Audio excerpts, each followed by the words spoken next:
Hmm.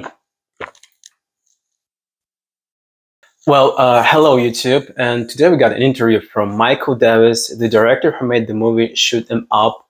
Have you heard about it? Okay, so if you haven't, this is the adrenaline action movie with such big names for this time, like Clive Owen, Monica Bellucci, and Paul Giamatti.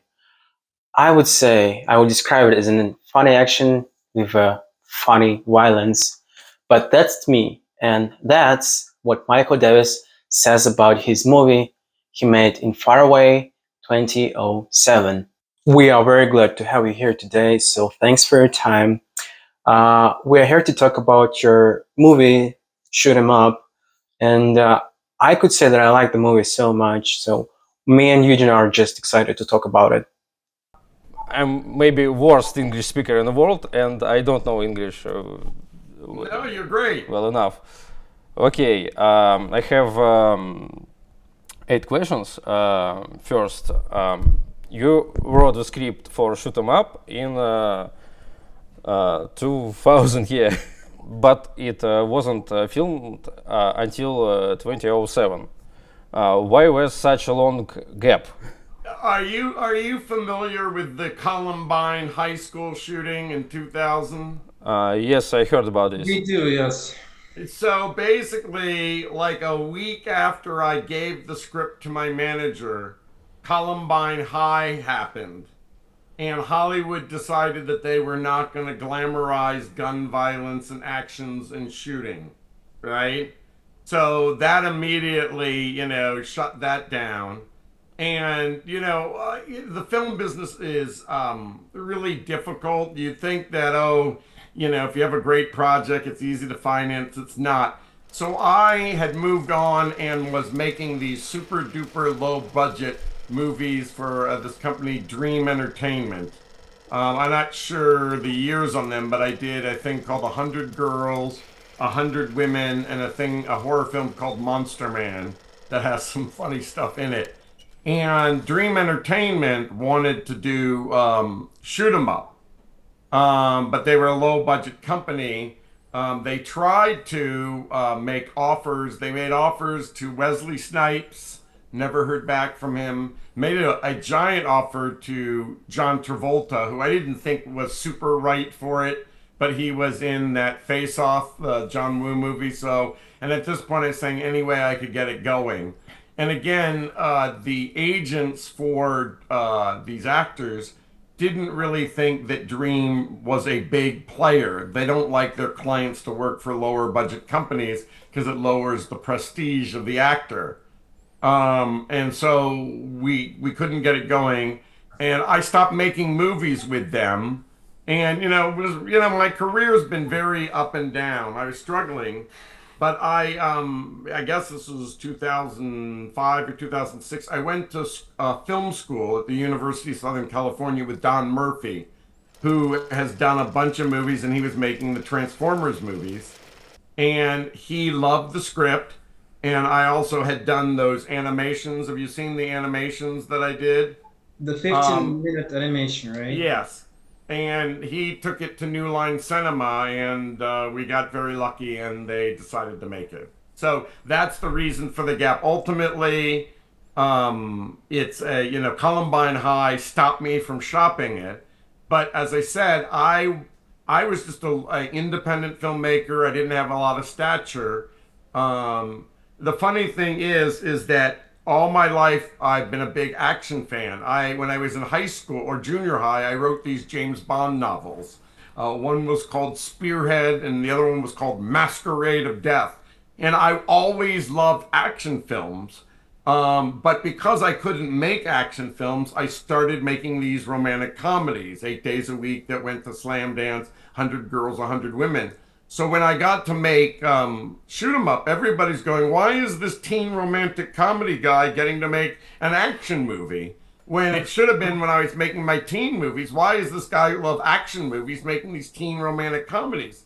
And the thing about it is you got to make what you can make. You know what I mean? And so these teen movies obviously were a lot cheaper, and they didn't require a star. So anyway, so that's kind of accounts for the gap. So I have a kind of follow-up question from here. Yeah, you mentioned that before you were working with mostly romantic teen comedies, and did Shoot 'Em Up help you shake off this label of being a writer of teen comedies? Maybe did it like help you to pave the way for working in other genres? Oh, you guys are so kind. So, Shoot 'Em Up was not a hit in the United States, or a hit ever. It did just okay. And in Hollywood, everything is based on your heat, how successful you are. Now, if you are a director or filmmaker that's made a few hits and then you have a dud, everybody goes, that's okay. He still made other hits. Let's hire him. But because Shoot 'Em Up was my only studio movie, right? I didn't have the heat to move on to get to direct other movies. I got to take movie meetings, but it was like I ended up pitching. Do you remember these movies, Red and Red 2, right, with Bruce Willis and Helen Mirren? Yes. I pitched to direct the sequel to Red 2. And the executive I pitched to loved my pitch and said, this is like the best pitch I've ever heard. But then he called my agent and he says, Michael would be great for this, but my boss, all he's going to ask is Shoot 'em Up, how to do at the box office. And when he sees that it's not a hit, he's going to say no. And these guys, the frustrating thing is, and I can't get my boss to sit down for 90 minutes to watch the movie to see how great it is. Later on, because this executive was so honest, that I sat down with him and I says, I just want to get your perspective from an executive standpoint about my career. And he said, the other thing is that you've been an indie filmmaker and all your movies have their own signature. They have their own style. And we don't want somebody with their own signature. We want somebody that just does a cookie cutter Red 2. And I wanted to say to him, look, you're going to be seeing the dailies every day. If there's something there that's too wild, too Michael Davis, you can just shut that down. It's not, also, I'm not writing the script, and usually the character of the movie is built into the script. If it's not on the page, it's not on the stage, right? And so, but they're always so nervous, right? They just want to pick somebody that keeps their job safe. And so I got very, I always strive to say, I want to make movies that have my signature, that you can only tell is a Michael Davis movie. That's the best thing. Why would you want to be a journeyman that nobody knew your work, right? But here they were basically saying to get a new assignment. And so anyway, at the same time, it's harder because Shoot 'Em Up didn't succeed, for me to go and make another movie of that level because people are going to be afraid of, can they make their money back? So I spent about 5 years learning this, still taking meetings, still hoping to find the right fit. I got to write a TV pilot. I got to rewrite it. I got a few jobs. But I was very frustrated, and it's despairing. And so a friend of mine or an investor wanted to make a movie about behind the scenes in the White House. So I don't know if you've seen, there's trailers out there. Have you seen the trailer for my feature film Nixed? If you go on the internet, it's spelled Nixed, and it's an alternative history about President Nixon solving the John F. Kennedy assassination. And it's really funny, and I hand drew the entire movie. And there's this big animation festival. It's the most prestigious animation festival in the world, Annecy International Animation Film Festival. And I screened the film there. And since then, now I've got a sales agent who's looking for the right home, the right distribution. So I've gotten into animation, but recently I've moved from the drawn animation to computer-generated animation and gotten really good at it. And I'm launching a crowdfunding project, and you're probably the first ones in the press to know about it. And it's basically a science fiction shoot 'em up, and I'm calling it Blast 'em Up. And so it's a science fiction Italian job, and it's really awesome, and it's going to have all the great shoot 'em up action. And because I can do whatever I want, I can have whatever budget I want, whatever sets I want, because I'm going to animate the whole damn thing myself. So so anyway, so I'm kind of excited about that because I'm going to be making movies when I'm 90 because I'm just going to animate the damn things rather than looking around for money and saying, please give me a job. So I wish I could tell you, that Shoot 'em Up opened up all these other opportunities. All it did was open up opportunities for me to take meetings and then be told no and waste my time. It's a hard filmmaking is a hard business, and it really is about star power and whether or not your last movie was a hit. It really, I mean, it's a lot easier if you have a big gigantic hit. Oh, thank you. Does that make sense? You understand that about Hollywood. That makes sense. I was telling you, I don't know if it exists, but years ago, before the fall of the Soviet Union, if you wanted to make a feature film and you were talented, as long as you made movies that were politically correct, right? You would just go to the state and say, hey, I want to make this cool movie. And if you're talented, they would say yes. And they probably wouldn't worry whether or not your last movie was popular. I would probably have made a ton of movies if I were making, like I would have made the Russian James Bond, and I would make an awesome hero, right? Which would be super fun, right? Oh, yeah. It's funny that you mentioned they have it. It calls Major Thunder, Major Grom. It's like based on. Well, I researched something. There was also a famous guy, or they based these stories. They were post World War II guy that was sort of the Russian James Bond, but he wasn't like a jet setter. I have to look it up. I can send you the name later because I've researched that there was a series of novels, and then they made a movie. But of course, he had to be for the workers, right? So he didn't get in the tuxedos and have the fast cars and all that stuff, which, is part of the glamour of Bond, is because you get the jet set. But of course, the hero had to represent the values of the country. And so he was very much a man of the people. So he was like James Bond, but he also wasn't glamorous like James Bond. I'll send you the name because I don't know. There was another project. I was researching the history, and I wanted to come up with a character that was really the Soviet James Bond, and I found him, but he wasn't. I wanted to make a glamorous Russian James Bond. They kind of have it. It calls Colonel Thunder. It's about the police officer who saves the day.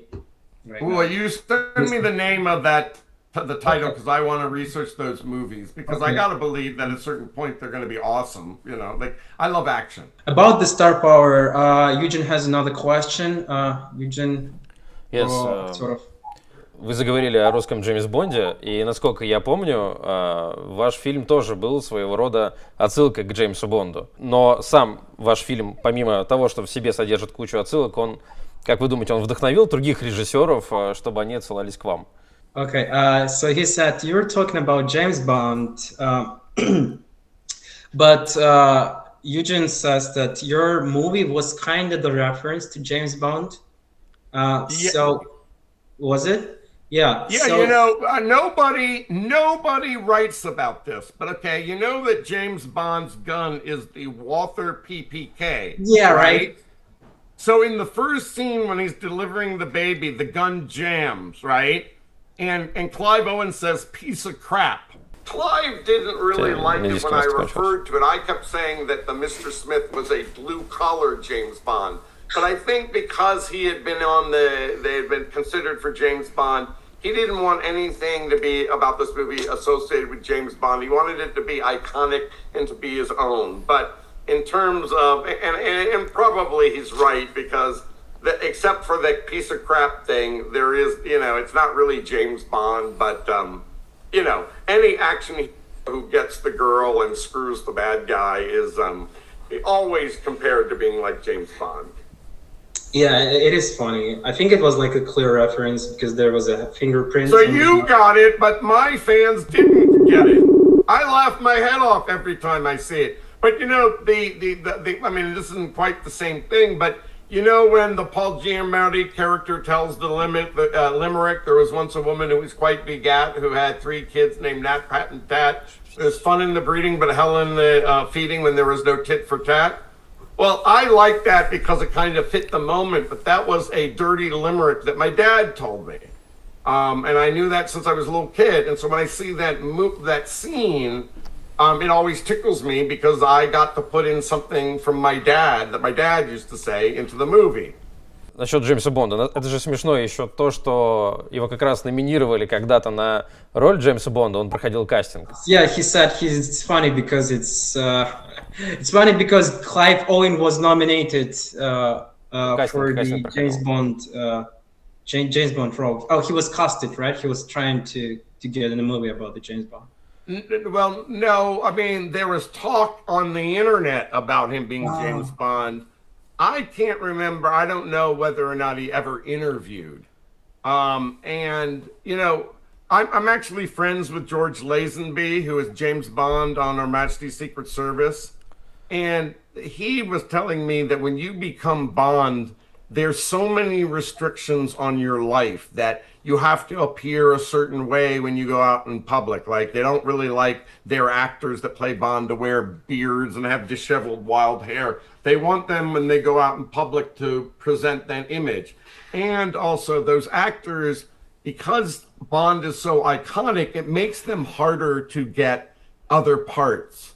And I think ultimately Clive really cared more about the range of parts he got to play than getting to, you know, get all the money and the world prestige and stardom of Bond.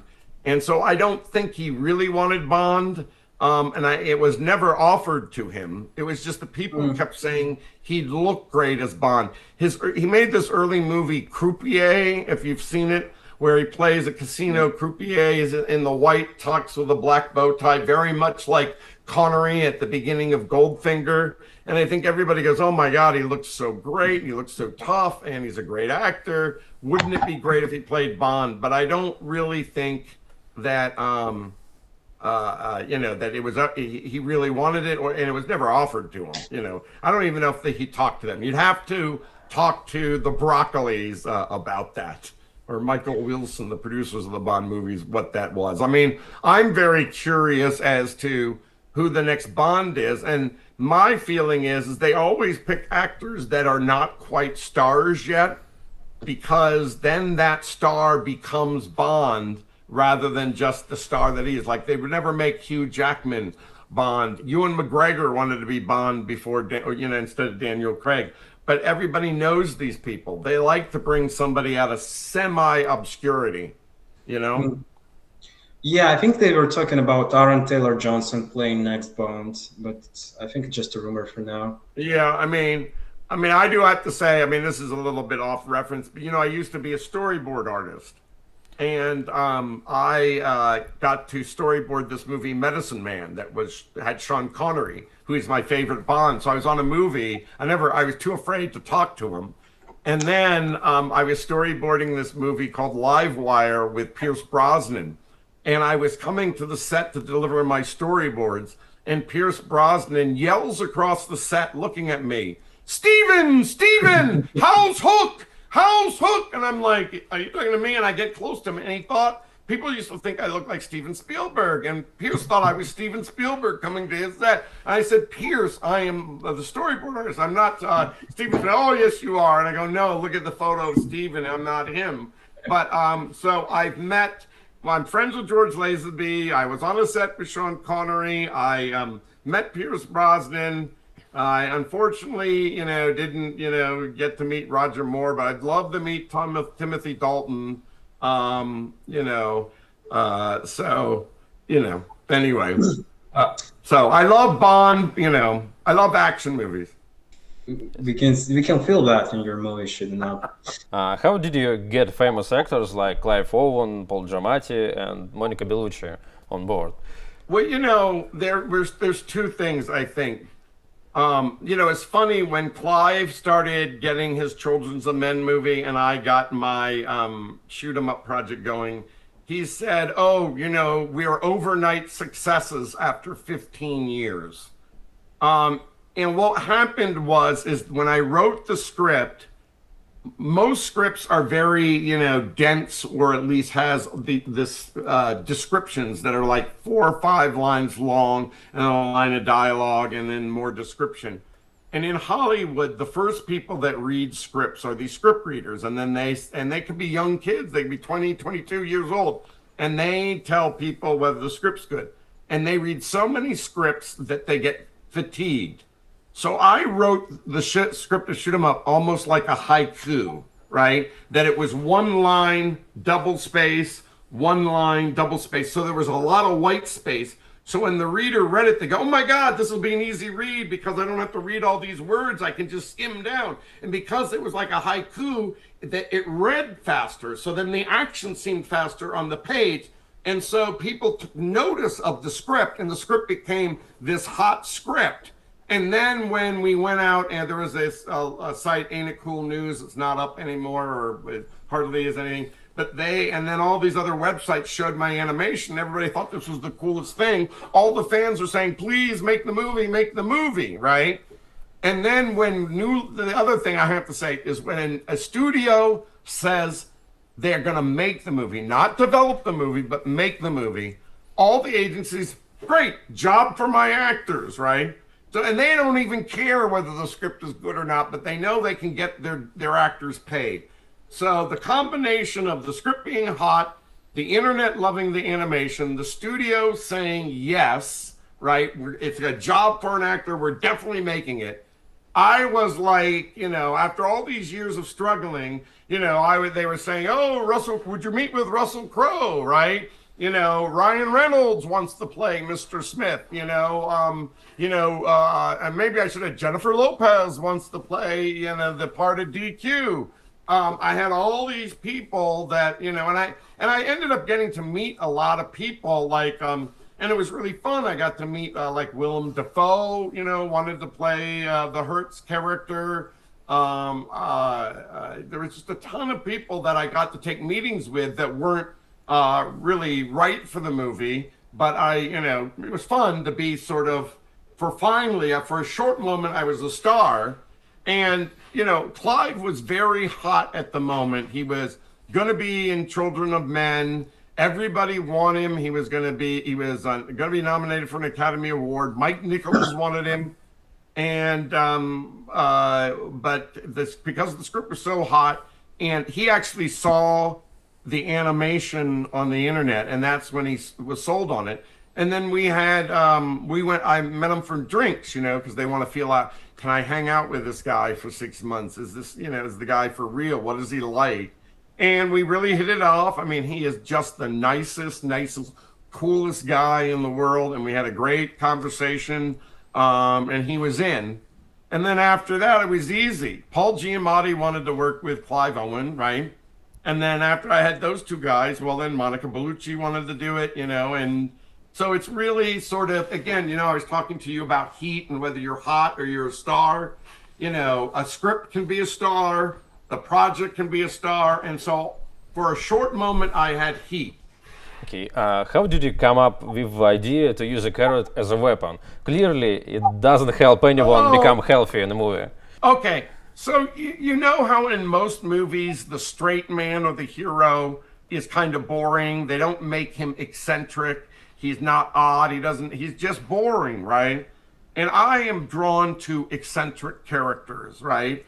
And I'm also, when I'm writing a script, you're trying, it's hard to write, don't move, hands up, just, you're trying to come up, what is a element that can make something pop or different or do something weird or offbeat, right?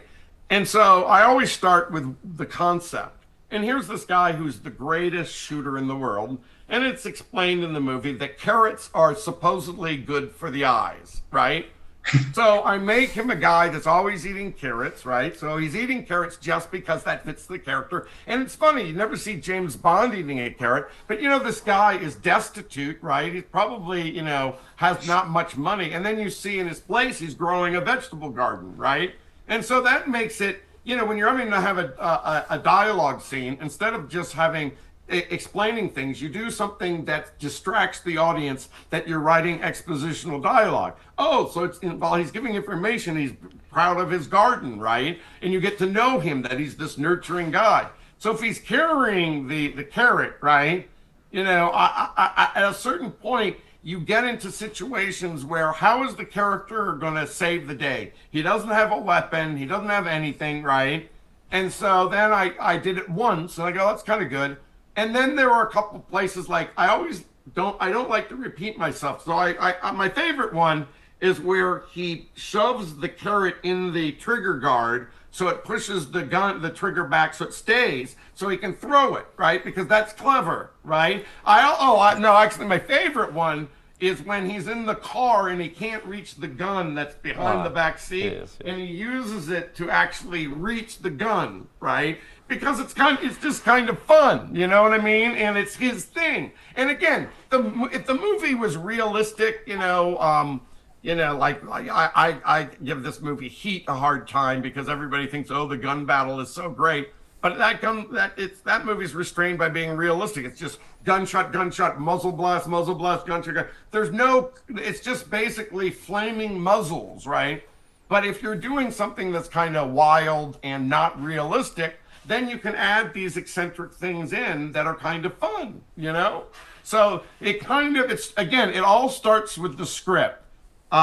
He's a good gunfighter. He needs good eyesight. Carrots are good for eyesight. It's his portable gimmick, right? And then the gimmick you sprinkle throughout the movie. It's funny because you're saying it's good for the eyes, but I guess it's just good for his eyes because other people just suffered from this character. Oh, yeah. Well, it might be an old wives' tale, but probably some of the vitamins in it, they say, supposedly are good for your eyes. It might be disputed now, but if you look up art, there's a mythology about carrots and eyesight. Yeah.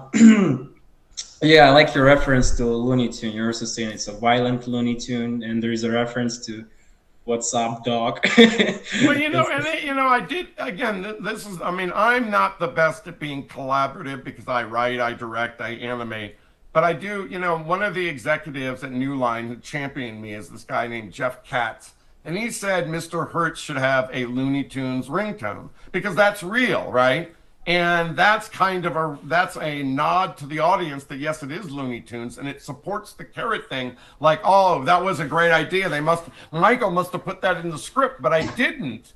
But I do think Jeff's idea of having Mr. Hertz having a ringtone that was Looney Tunes then makes everything feel like it's organic and it all fits. The only thing I probably missed is probably when they're looking at the TV channels and he sees the politician talking about his campaign, if I could have licensed it, but it costs a lot of money, I should have licensed a Looney Tune, right? Because then that would be another way that I referenced it as a motif, but I didn't. Right. Why is the main character named Smith? It's a very common name for an action hero. For example, in Mr. and Mrs. Smith or Matrix, this detail of interesting, but when I searched your name on IMDb, I found several actors and directors with your name. Oh, okay. Well, I'll start first with Smith.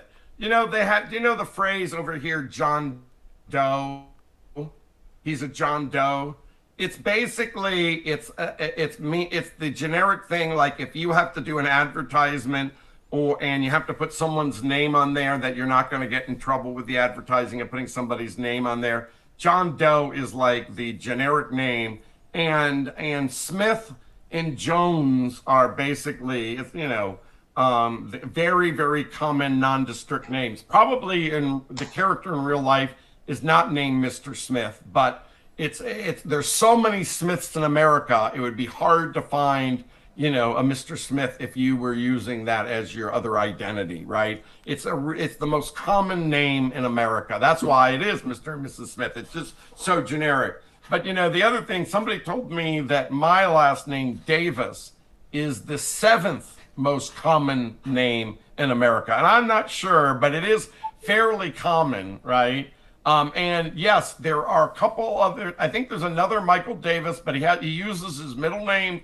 And then there was a famous comedian performer who was a juggler named Michael Davis. And then you probably are too young, but if you go back, they used to have these Federal Express commercials. And they had this guy who would really talk super fast, and he'd talk for 30 seconds super fast. And that guy's name is Michael Davis. So it's a very common name. It's like I worked for a brief time with this director, McGee, who I really like. And he's kind of smart because he branded himself McGee. Now, I think he was called that by his friends in high school, so it came up by accident, right? But it does help you stand out. And I think if you have an exotic name, like, it's not, Steven Spielberg maybe doesn't sound that great, but in Germany, Spielberg means play mountain. Well, isn't that what his early movies were about? This mountainous amount of playful things? Spielberg, right? That's pretty cool, right? Or if you have an Italian Scorsese, I'm stuck. I used to think, it's like Paul Thomas Anderson. Those are all very common names. But if he went by Paul Anderson, right, it would be very, very boring. But so he goes Paul Thomas Anderson. Again, if you go by the common names, in the Matrix, Mr. Anderson, they would call Keanu Reeves. They were looking for very generic names. And if I could have gotten away with it, there is an element, these early Clint Eastwood movies, The Good, the Bad, and the Ugly, High Plains Drifter. He was the man with no name. And if I could have gotten away without anybody calling him anything, right? I would love to have made it, but it's just harder when the DQ is talking to him. And I don't want her to just keep calling him honey or babe or whatever, handsome, right? She has to call him something, right? And the fact that she doesn't know his first name, and she just calls him Smith, shows that he's afraid of commitment, afraid of intimacy. He's been with her, but he's never told her his first name. And so that's kind of where the whole Smith thing comes from. By the way, I love Mr. and Mrs. Smith. I wish Brad Pitt would make more fun action movies, but he likes to mix it up. So what is his real name of character? Oh, I don't know. It's probably something British because I decided that even though it's an American movie, I didn't want Clive to have to make an American accent. I think his American accent in Sin City was good, but it's still, I listen to these audiobooks and a lot of these British detective thrillers, and they sometimes have American characters, and it's really interesting, the American actors, the American accent that these British readers do, and it never sounds quite American. So I basically, described him as having come over to America, and probably he came over here illegally because he's off the grid, and so he probably just adopted the name Smith, but probably he, has some, other British name, maybe Bond or something. In many interviews, you said that the screenplay was inspired by a scene from John Woo's Hard Boiled. Has your movie inspired other directors? Yeah, there's a movie, I'm kind of mad. There's this movie called Drive Angry with Nick Cage. Have you seen this? Yeah. Right? Yeah. And he has a scene where he's making love to the woman and he's shooting everybody while he's making love. It is a direct ripoff, right? Now, but the only other thing that I have to say, I don't know whether I've inspired other movies, but I know that there's this song in the second song in it called The Joker and the Thief, right? When he's on the rooftop and he does the fuck you sign. Yeah. They have used that song in so many other action scenes in other movies that I'm surprised, because if I saw a song that was in an iconic action scene, I wouldn't want to use that music. But it's been used in a lot of, shoot, now the song that I'm gonna forget, the song that's in the shootout in the loft where he, rappels down the rope and all that. That's been used in a lot of action scenes. So I think people have looked at the movie, right? But the one thing that this is not quite the same thing, but shoot, what is the name? There's a show. Oh God, I'll have to send it back. But it's called Mythbusters. Have you ever heard of the show Mythbusters? Yes. And it's a show where they try to say, could something really happen? And so they did a section on Shoot 'em Up of could a bullet hit the carousel that the baby was on, right? And Oh, they really? set up They a did? whole, yeah, you can find it. Just do a YouTube search. And they ultimately said, well, probably not. There's too much resistance in the gear, and you really would have to blow that thing to spin. It's really a movie device. But again, I always love the physics in animated cartoons. Like if you have a plank and it's leaning over something and somebody lands on it and then they shoot the guy up in the air. I just like the mechanics of animated cartoons because anything can happen. And so I think in my world, a bullet would spin the dang thing, But you should check it out, Mythbusters. Mythbusters. And Yeah, so yeah. I like I don't care about making a ton of money in Hollywood or whatever. I just like making cool, fun things and being part of pop culture. And although the movie wasn't a hit, there are places like Mythbusters that have have done things from Shoot 'em Up. It's popular enough that I'm in sort of in the pop culture a little bit, and that kind of makes me feel like I made a mark. And my follow-up question is, do you have any ideas for something similar? And if you do you think that a movie like Shoot 'em Up has a place in the modern era of this sterile Hollywood? How do you think the audience will react to a similar project?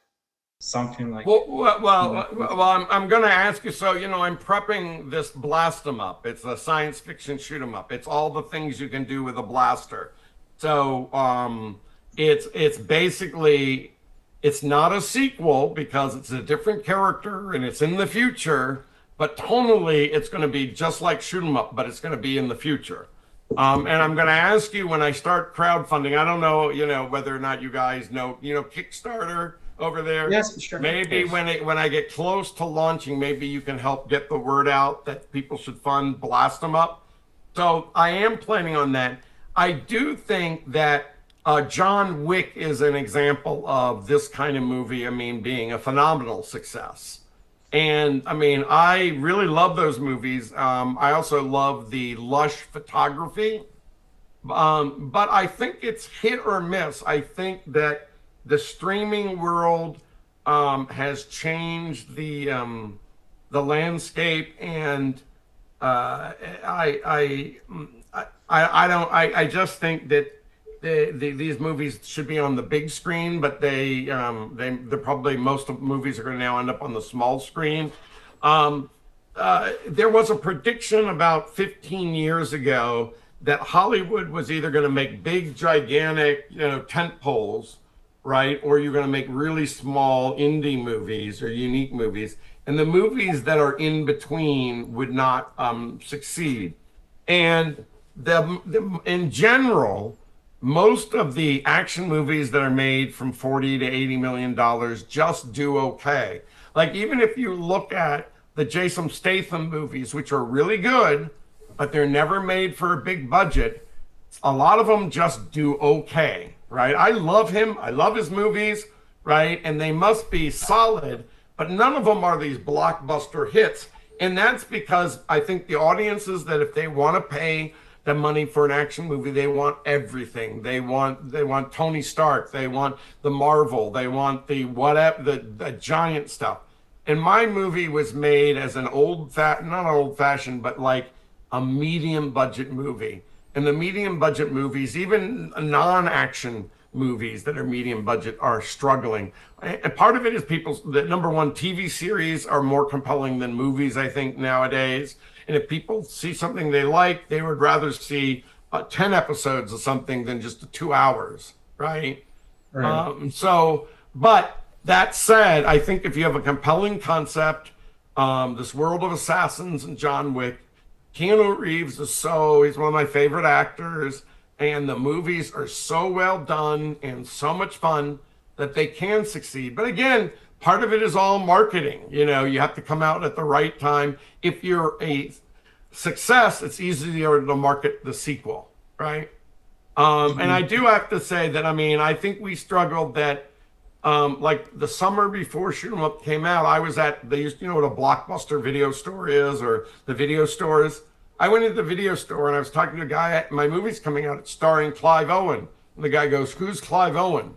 So if the guy at the video store didn't know who Clive Owen was, wasn't getting the juice of having a famous star with the movie. And so again, that kind of hurts marketing and timing. And maybe if Clive had been in my movie a year later, right, maybe more Americans would have known him, right?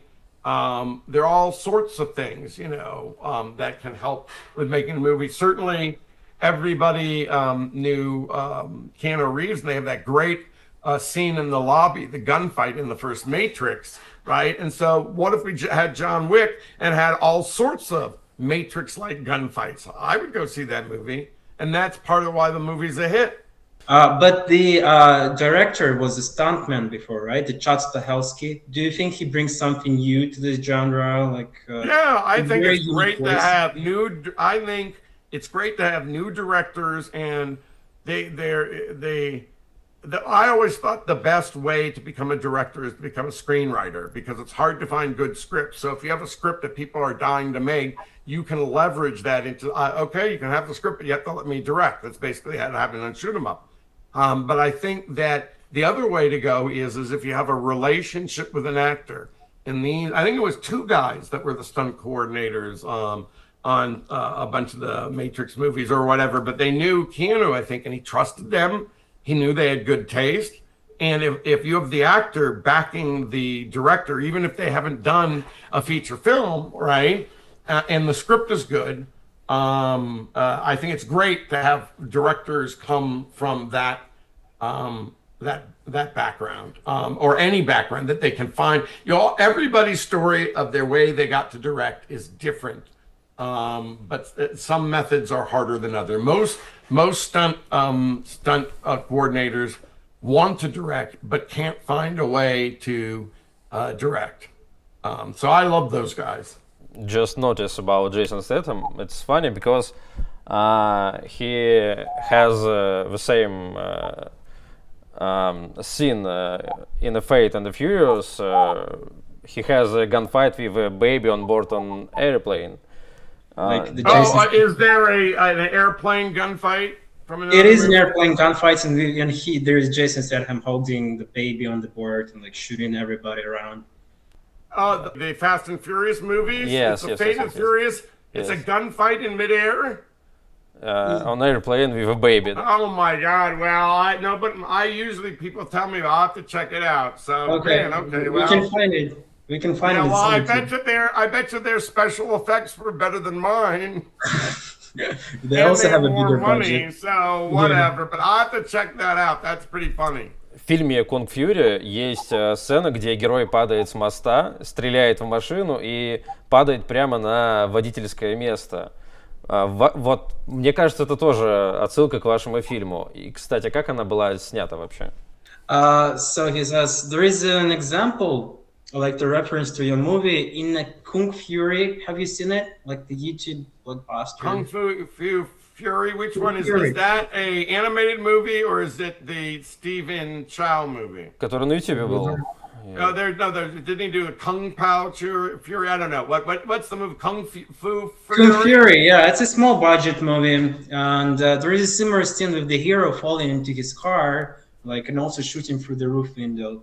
The thing about it is that if it were me, I'd go, I'm inspired by this, but I'm going to do something different, right? But if they're doing the exact same thing, they're hoping, that's again, Shoot 'Em Up wasn't a big hit, so we might as well, steal it. But I think you should try to do something a little bit different, but, whatever. I would never, I copied the baby with the gunman from John Woo, okay. But I decided to make a whole movie out of it, which is a bigger idea than just a scene. If I had just done a scene, it's a ripoff. But if I'm inspired and do a whole movie, I think that's okay. But I'm never going to steal an idea and make it the exact same thing, because I want to do something new. I want to be inventive and original. But unfortunately, audiences don't really care that much. They forget, or they still think it's fun. And I guess, imitation is the highest form of flattery. So, but that's funny. I'm going to have to check these out. I only saw the one in Drive Angry. Other than that, I haven't seen these direct copies. But I got to look at the Statham and the Kung Fu Fury.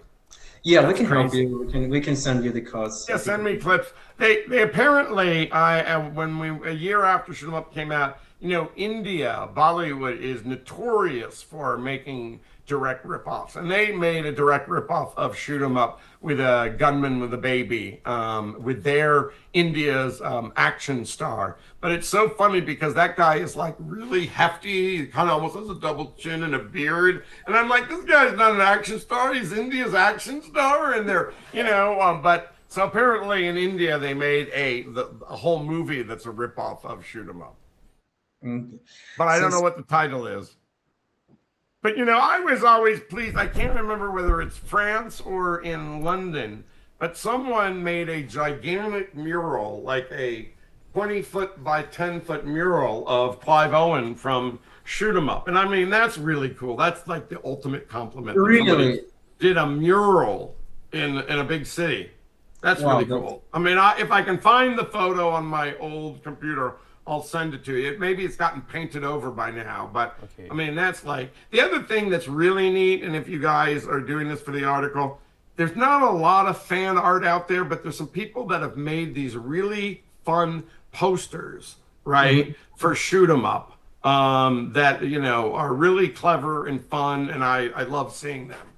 I'm most proud of him flying through the windshield, because that's the one that, even though my movie wasn't a hit, I went to see it opening night at a movie theater, and people literally stood up and cheered when they saw that. They were blown away.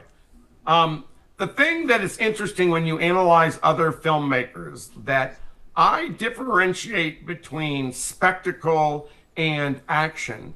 And like a lot of Michael Bay movies, they're spectacles. And he gets like 15 or 10 cameras, right, filming this spectacle, right? And they set all the explosions and all the cars to tumble. And because he has all these cameras, right, he's going to capture this one event. And all they have to do is cameras rolling, and they press the button, and all the explosion happens. And after the explosion's over, they got it. It's done. But with the car chase, I can't film all that with multiple cameras and get it in after we rehearse it and we get it done. I have to take the hour to do the first shot of him, shooting through his own windshield, then make sure he shoots the other windshield. I have to get the van shot of its window. I need to do the stunt of him going out the window. I need to do the stunt of him going in the window. I need the stuntman to tumble into the car. I need to bang into the close-up of him in the car. You only can, because the action is so interesting but so specific, I can only use a specific camera, and it takes days to get all the pieces together. Whereas some action you can just do, right? And that's why I get frustrated when people go, oh, the gunfight in Heat. Well, you just take a steady cam and you run with Al Pacino, boom, boom, boom, boom, boom, boom, and then you do the reverse, and you do Robert De Niro, boom, boom, boom, boom, boom, boom, and you film them running for 5 minutes. Then you have all this material in like a few shots, and then you cut it together because there's nothing specific. It's just shoot, shoot, shoot. You don't need to get, how I was talking about the Looney Tune, the animation physics? That takes a long time, right? It's not an efficient way of shooting, right? I have to say that I was frustrated with the skydiving scene. I think if I had today's visual effects and the digital doubles, and I've seen later on, actually I've seen some of these gimbals they've made for the Marvels movies. We didn't have that. We had poor Clive hanging by freaking wires, really uncomfortable.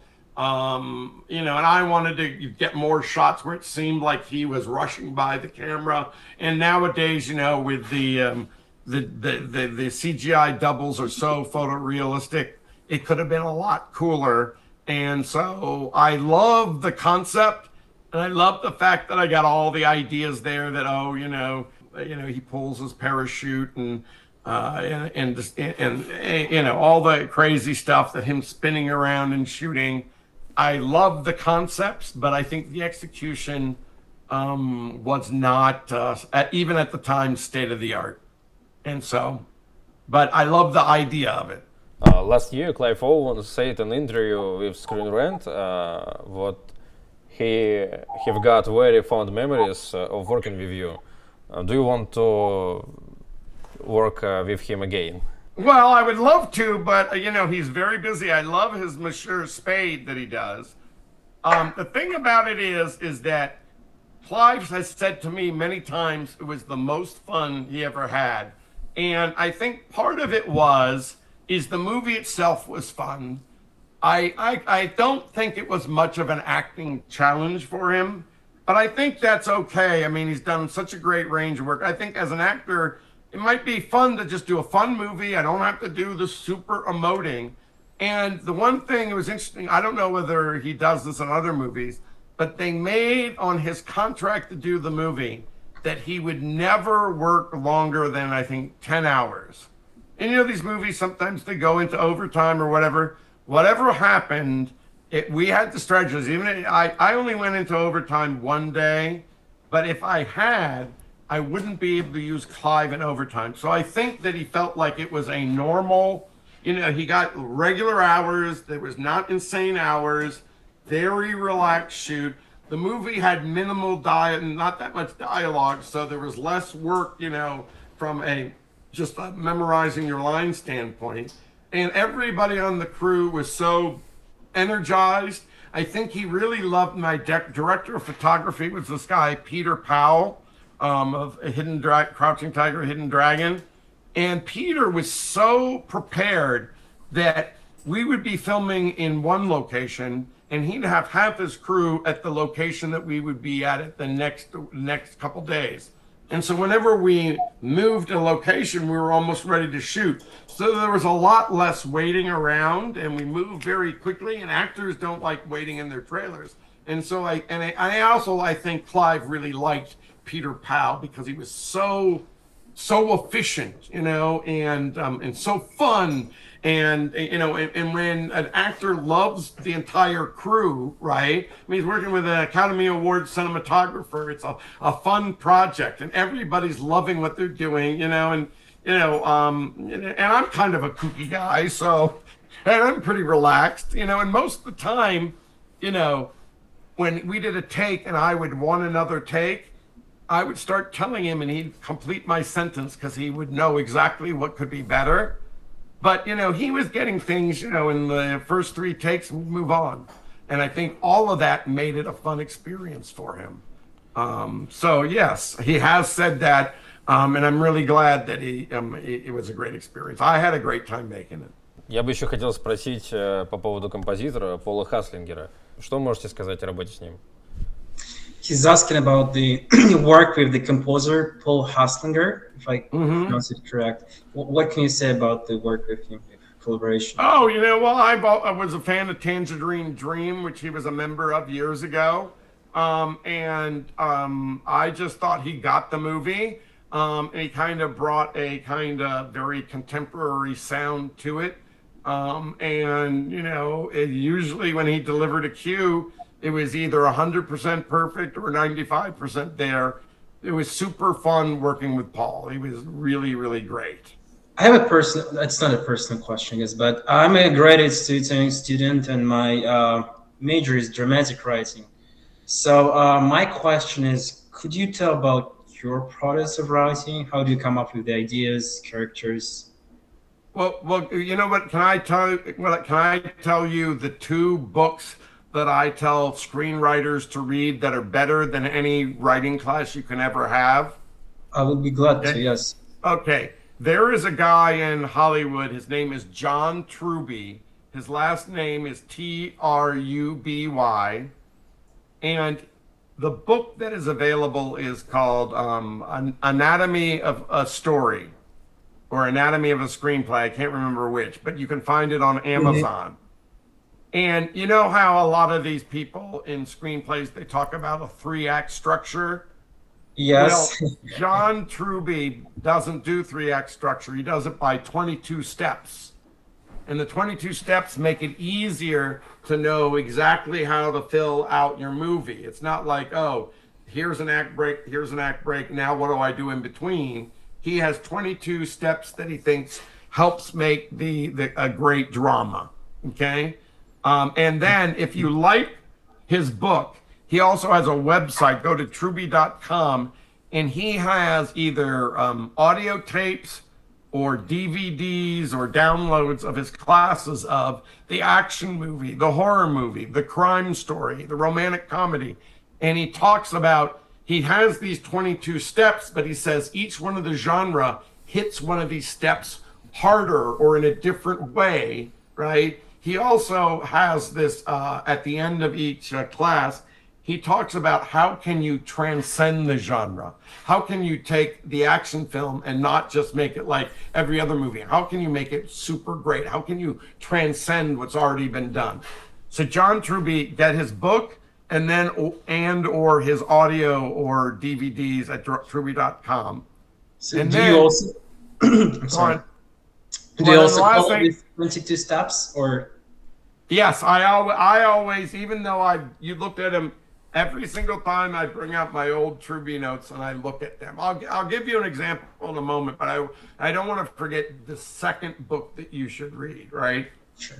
Every one of these people that writes about writing screenplays, they always write about structure, but there's only one guy I know that talks about emotion. How do you make audiences feel for your protagonist?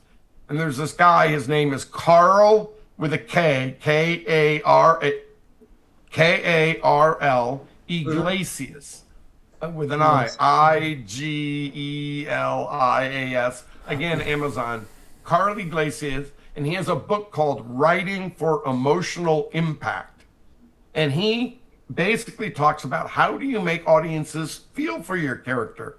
And he has this amazing section that's about 5 pages long where he talks about story types that immediately make the audience love your character. And I'll give you, but imagine having 5 pages of ideas of, oh, this is how people love the character. I'll give you an example. One of his things is the hero who is unjustly accused. Right? You have a character and he goes, oh my God, that's the guy who killed her. Yeah, you killed him and he's on the run. Get him, get him. He's the killer, he's the killer. He did that bad thing. And he goes, no, I'm innocent, right? You immediately go, this is so unfair. He's the nicest guy in the world. He would never, and now everybody thinks he's a jerk, right?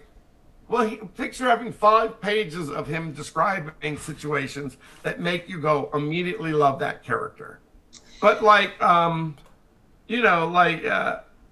so like John Truby, I could go on and on, but just read the books. You can call me later and I can extrapolate. I'll do that. But the Yeah. 22 steps are really great. Yeah. So yeah, thank you for the So advice. are you wanting to be a screenwriter, a novelist, or what? That's a good question. This is a personal pain. I want to be a screenwriter, but it will take time because I'm also international. I guess I have a distinct voice, but I'm not so good with the language, so.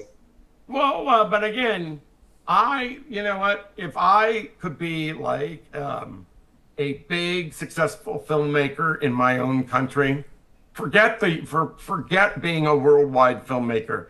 If you can be a star in your community, that's going to be more satisfying than struggling with trying to get into the Cannes Film Festival and all that stuff. The other thing I would say is I wouldn't rule out novels because, they have this thing now where you can market your book, but you don't have to print thousands of copies to sell. It's print on demand. right? So it doesn't cost you to have a whole print the book. And there's a series on Apple Plus. I don't know if you ever heard of this TV series Silo. Okay, well, look up this thing Silo. It started out as a novel that the guy self-published, and now it's a series on Apple. So yeah, I see. The So novel. before get the project, at first you need to get some audience for that, right? To get financed. Well, no, what I'm saying is that if you could be the guy that makes the great action comedies in the Russian language, right?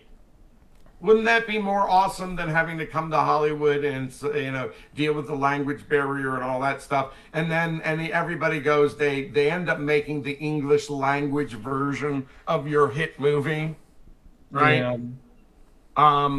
I don't know, but I mean, the most important thing is to write, and enjoy writing, and that's why I'm saying if you're doing the screenplays, but then the novels, you are more likely to bring the novel to have an audience because you can always self-publish, right, and then market yourself. There was no internet marketing available when I got out of college, so you can kind of control your own destiny. I don't know what the independent feature film world is like in your country, but it was a big deal here. And now it's kind of people are less interested in it. But the other way is to just make your own movie. Make a low budget movie that's super fun that everybody loves. Like did you ever see Robert Rodriguez, right? He made this movie. Sure. Yeah. Desperado. Did you ever see El Desperado? Mariachi? Do you know El Mariachi? I know Desperado. I watched the Desperado. He's the first. Okay, so Desperado was the Hollywood movie version of an action movie he made for $7,000 that went to Sundance.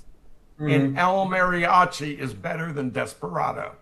Oh, really? And so if you think about it, I don't know what the marketplace is, but if you did your El Mariachi in your country, that's another way to get started. Or, Matt Damon and Ben Affleck were not stars, but they wrote a project that they could star in, but they got a star to carry the movie. They wrote a part for Robin Williams. So if Robin Williams is the star of the movie, they can cast anybody as the young guys. So then Matt Damon and Ben Affleck says, we're going to star in it.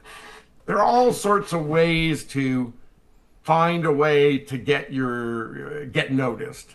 You just have to be clever about it, and just keep reading success stories of people that started from nowhere, and you come up with an idea. Stop worrying. I also feel that we have this advantage of YouTube now as the younger generation. Yes, it's interesting.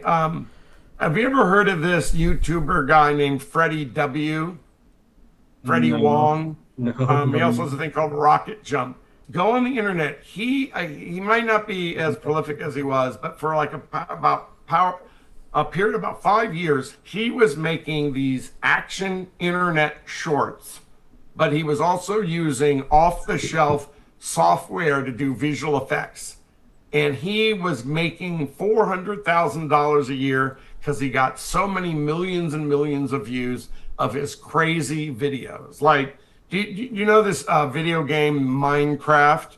Sure, yes. Everybody Okay, knows it. so what he would do is he would make a short of the Minecraft zombies coming to life in our world.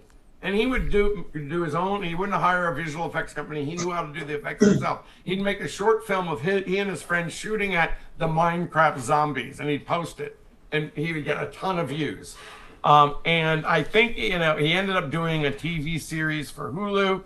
And so that's another way of the internet creating kind of celebrity.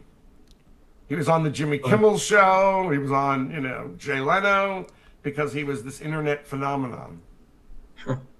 Yeah, thank you. Thank you for your advice. It's really helpful, to be honest. Try those 2 books would be the best thing ever.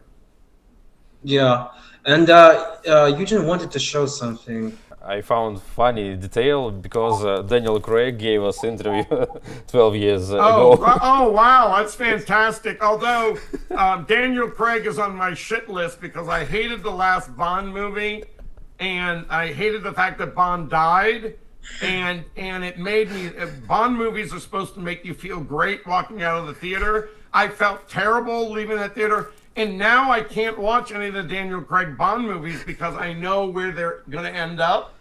And it made me so mad because if the producer said we want Bond to die at the end, if he as an actor said, I don't want to do that, they wouldn't have done it. But I think it's hubris because he wanted to die and make that statement as an actor. He did this crazy thing. The hero dies at the end. It was all about his ego and his, him doing something different, but it's so anti-Bond. Bond is escapist, action, fun. And that movie was not fun. It made me mad. It made me sad. And now I can't watch any of his movies, and I hold him responsible. And so I used to say Craig is Bond, but now I go back to the original. Craig is not Bond. You tell him I'm mad, and I am the super duperest. Like, I was on a radio show after Sean Connery died, and I was telling on the show how much James Bond meant to me. I, in 6th grade, 7th grade, 8th grade, was really depressed. I was this nerdy kid. I was unhappy. I cried before I went to school. But instead of being the guy that like went to marijuana or delinquent or got bad grades, I celebrated James Bond. Every weekend I would go, this is way before the internet. I would go to the library and look for old magazines with articles about Sean Connery from Dr. No, or Life magazine does Thunderball, right? And I would, there was no videotape. When the James Bond movies came on the TV set, I would take my Super 8 camera and film the Bond movies off the TV set. When the movies were on TV, I would audio record them. And instead of listening to rock and roll, when I came home and did my homework, I would listen to 2 hours of the whole Live and Let Die movie, right? When I tried out for the high school play, my audition piece was playing Goldfinger when he gave his speech about Operation Grand Slam. I told you I wrote my own James Bond novels. I was this gigantic James Bond fan. And there was a woman on the same radio show that said, who was not as big a Bond fan, she goes, you're making me tear up. You are so impassioned. You should give Connery's eulogy, because I've never seen somebody love James Bond so much. And so for me, as the ultimate Bond fan, right? I mean, yes, they're Bond fans. I couldn't be the ultimate. Who knows? But I dare anybody out there to say, have you written 200-page James Bond fan novels? Did you listen to, I would sneak in, sometimes I'd go to the movie theater and take my cassette recorder. One time I brought my extra batteries and I knocked my bag over, and the batteries started rolling down the ramp underneath people's chairs. People were like, what's going on? Because my extra batteries, which I didn't need, kept rolling through there as I was recording You Only Live Twice. I don't know anybody who has as many stories about how James Bond helped their mental health. And so I kind of feel like when I go to see Bond, it makes me so happy. And they made me so unhappy with that movie. It's against the brand, and shame on you. Nobody liked that. And besides that, even before they killed him, okay, you want to hear my review? Okay, you look at Shoot 'em Up. Every action scene has its own concept. It's the skydiving, it's the baby delivery, it's the spitting of the thing, it's the making love. Every action scene has to have its own character, its own texture, right? So in the last movie, you have the Aston Martin, which is okay, but I could do something way cooler with the Aston Martin. Okay, but it was beautifully photographed, and I love seeing the Aston Martin. So that's your car chase, your car scene. You should not have another car scene in an action movie, especially a big one. But they give us another one, and here's the action. James Bond is driving, and he's followed by 3 other cars. Oh, I'm going to get rid of it. Hey, he knocks it off the road. That's in a TV movie, right? Knocks it off the road. That's just like a TV movie. Third one knocks it off. It's a TV movie action scene with another car chase, which you've already had your car chase. That is bad action filmmaking, right? Right. And the other thing is, I can't remember the specifics, but there's a scene where he has his gadget, right, and he shoots the guy, right? I think about it. Also, you know that whole poison garden that the bad guy has? They stole that from You Only Live Twice, the novel, the Ian Fleming novel. But in the novel, the whole movie is Blofeld has this garden of death that the Japanese recruit Bond to stop Blofeld from having this garden of death because all these people in Japan are going there to commit suicide, right? The whole visual of the whole book is Blofeld's garden of death. And then in this movie, well, we'll take a little bit, we'll make it a dinky garden, and it's only a small subplot in it. Why even do that if you're not gonna do it right? And you spend the whole movie dealing with this quantum and then spectra, right? Like, and you're gonna tie all the Daniel Craig movies together, like it's a long series of movies, a long novel, and then you basically the stupid Spectre guys. In an earlier movie, Bond says, "You guys are so stupid. You're all talking on the comms at once, and I can see all of you guys. You're all together in one place. I can identify you. You're stupid." Well, then a couple movies later, they get all the Spectre people together in one place, stupid, so they can all be shot down. So Spectre's stupid. But also, they show how dumb Spectre is. In the last movie, the bad guy is not Spectre. You basically say, the end of the Daniel Craig movies, we don't even care about the big organization from the previous movies. We're going to just get rid of them at the beginning of the movie, and now we're going to deal with this new bad guy. That's stupid. It's like, that's like if you did like the last Star Wars, right? And you go, the Empire gets defeated in the first act, and you bring up a whole new bad guy. I don't understand the decision making of these people. That's so true. Yeah. So you tell Daniel Craig he should have done better. Okay. Next time when you're gonna take interview, Connery would never stood for that. Okay. You know. So yeah, we all were kind of frustrated with the death of James Bond at the end. yeah. I mean, my hope one day is, okay, I do have to tell you, so I don't know if you'll see it in the trailer, but you know, I made this movie Nixed, right? Okay. About Nixon solving the JFK assassination. And when Nixon was in office, this Agatha Christie movie, Murder on the Orient Express, came out. And if you remember the original, Sean Connery was in it. So in my animated cartoon, I have Nixon watching Murder on the Orient Express. And I got to draw an animated Sean Connery because in honor Murder on the Orient Express. So I have Sean Connery in one of my movies because I drew him in, and because it was historically he was in that movie. So I'm kind of excited that I have Sean Connery in one of my movies. But I was hoping with all these digital doubles that one day they'll make a James Bond movie with a deep fake Sean Connery. That would be great. Yeah, that would be. I guess your favorite James Bond is Sean Connery, then, right? Yes, yeah, absolutely. There's. I mean, I understand. Like people say, Roger Moore is. It's who you imprint on. It's like, you know, a baby duck. You know, if it imprints, it gets lost from its mom. It'll imprint on a dog, and the dog is its mom. Whoever you imprint on. So I understand if you imprinted on Roger Moore, he's your favorite James Bond, right? And there are other people, like my kids used to like the Star Wars prequels better because the film grain was more, you know, the photography was better than the earlier Star Wars movies, and so they like it just because it looks newer. It's like between color and black and white.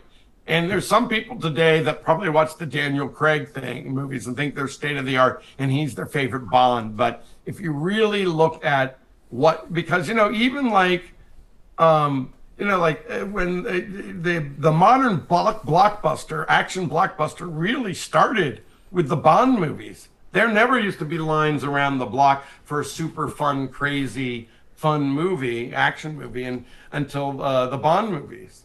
And you can see kind of the structure. The villain wants to destroy the world, right? Well, that all came from Bond. But now the Marvel movies, they don't just want to destroy the universe. They want to destroy multiple universes, but it's all a Bond plot. Yeah. So, according to you, who is the best candidate to play the new James Bond movie? Oh, I have no idea. I think even though I'm mad at them for making the last Bond movies, Barbara Broccoli and Michael Wilson, I trust them to pick somebody who is great. They're really, really smart about it, and they pick someone who is very fresh. I mean, do you guys have any choices or not? Я не понял No, no вопрос. idea. Someone No. English? Someone English, I agree. Or Australian, as George Lazenby was. I mean, we have to do it another time, but I'll have to tell you the amazing stories George Lazenby has. Like to get rid of his Australian accent, he had to take voice lessons, and the person coaching him was the same person that was coaching the English Prime Minister to get rid of his Cockney accent. And sometimes when George Lazenby was going into his class, the Prime Minister would be leaving. Amazing. Yeah. It's amazing. Thank you, Michael. We are out of questions. We don't have any other questions. Okay. But Send me before- those links of those movies, please. Окей, Yeah. окей. Before the And end, I if would- you forgot something, I can text you the answer if you need. Окей. Sure. Thank you so much. Yeah. And Before I'm we going end, to I want contact say- you. I'm going to contact you to help promote Blast 'em Up in Russia.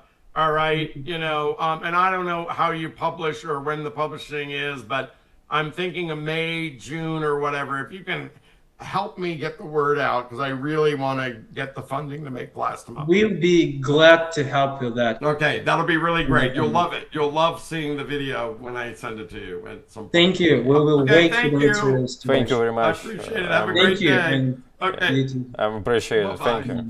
you. my pleasure. And that's it. Thanks for watching. It was Michael Davis with his movie Shoot 'Em Up. I hope you enjoyed the interview. I know I did, because that was a very interesting director to talk with. I mean, it's kind of impressed how he managed to gather all these big names, like who they were big names and they are still big names in the cinema industry. Clive Owen, Monica Bellucci, Paul Giamatti. It's very impressive. Yeah, tell me what you think about him and the project. Shoot 'em up in the commentaries, and don't forget to subscribe, please. It will help me. And see you in the videos. Bye.